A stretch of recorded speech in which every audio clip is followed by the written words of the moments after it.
Hello everyone.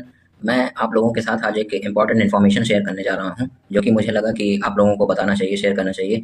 आप सभी जानते होंगे कि हाई कोर्ट के जजेस को प्रेसिडेंट ऑफ इंडिया अपॉइंट करते हैं। ये article 217 of the Indian constitution में लिखा है। ये बहुत सी सिंपल सी और बेसिक सी नॉलेज है, जिन्होंने भी कॉन्स्टिट्यूशन पढ़ा होगा उनको ये बात पता होगी। लेकिन अपॉइंटमेंट होने से पहले जो प्रोसेस होते हैं, चलिए हम जानते हैं अपॉइंटमेंट होने से पहले क्या क्या प्रोसेस होते हैं। हाई कोर्ट की रिकमेंडेशन जाते हैं उस स्टेट के चीफ मिनिस्टर एंड गवर्नर के पास, उस जज की। हाई कोर्ट के रिकमेंडेशंस की फाइल जो होती हैं उसको पढ़ने के बाद उस पर चीफ मिनिस्टर एंड गवर्नर अपना ओपिनियन, अपना रिकमेंडेशंस, अपना कमेंट्स लिखते हैं। आफ्टर दैट वो फाइल जाती है गवर्नमेंट ऑफ इंडिया के पास। गवर्नमेंट ऑफ इंडिया के ministry of home affairs and department of justice उस फाइल का रिव्यू करते हैं। मिनिस्ट्री ऑफ होम अफेयर्स के अंदर इंटेलिजेंस ब्यूरो उस जज का 360 डिग्री इंक्वायरी और बैकग्राउंड टेस्ट चेकअप सब कुछ करने के बाद उन दोनों की रिपोर्ट्स आफ्टर कंपाइलेशन सभी की रिपोर्ट्स को कंपाइल किया जाता है और भेजा जाता है। सभी की रिपोर्ट्स को कंपाइल किया जाता है और भेजा जाता है सुप्रीम कोर्ट की कोलिजियम के पास।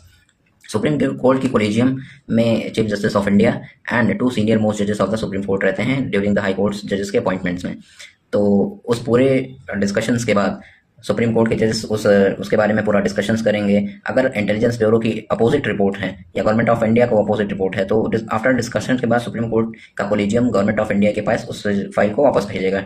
गवर्नमेंट ऑफ इंडिया अगर फिर से उस फाइल को भेजती है सुप्रीम कोर्ट के पास, अगर सुप्रीम कोर्ट ने सेकंड टाइम उस फाइल को गवर्नमेंट ऑफ इंडिया के पास भेजा, तो वो फिर बाइंडिंग नेचर का हो जाएगा और गवर्नमेंट को उसको मानना पड़ेगा।